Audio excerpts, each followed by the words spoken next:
Everyone, কিছুক্ষণ পূর্বেই আমরা মিরিঞ্জা ভ্যালির ডেঞ্জার হিল রিসোর্টে চেক ইন করছি অ্যান্ড আমরা সবাই ফ্রেশ ট্রেশ হয়েছি। ওদিকে আমাদের কটেজটা অবশ্যই আপনাদেরকে দেখাবো। সো তার আগে এখানের একটু আশপাশের ভিউটা দেখাই। এই যে আমার পিছনে একটা দোলনা আছে, দেখতে পাচ্ছেন কিনা জানি না, পিছনে একটা বসার জায়গা আছে। এই হচ্ছে টোটাল আশপাশের ভিউ অ্যান্ড এই হচ্ছে আমার পিছনে আমাদের কটেজটা। ওকে, আমরা এইখানে বসার ব্যবস্থা করছি অ্যান্ড এই যে দেখেন ঠিক এরকম একটা ভিউ আমরা দেখব। আর এখানে বসে আমরা এখনই দুপুরে লাঞ্চ করব। মাত্র 4টা বাজে, মাত্র না, অনেক লেট করে ফেলছি আমরা যদিও। অ্যান্ড এই হচ্ছে আমাদের কটেজ, একদম ভিতরে যে আপনাদেরকে দেখাইতেছি।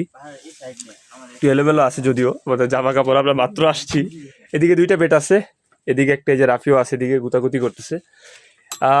এদিকে আমাদের জিনিসপাতির হাবিজাবি, 2টা বেড, এই একটা। এই জানলা দিয়েও সুন্দর একটা ভিউ দেখা যায়। ওকে, আর এদিকে হচ্ছে আপনার একটা ওয়াশরুম। এই টোটাল সব কিছু মিলায়া আমাদের কাছ থেকে বেশ ভালো একটা অ্যামাউন্টই নিছে, প্রায় 5,000 টাকার মতো বলতে পারেন, একদম খাবার দাবার ইনক্লুডেড। সো এটাই আলহামদুলিল্লাহ, আল্লাহর কাছে কোটি কোটি শুকরিয়া যে আমরা আসতে পারছি।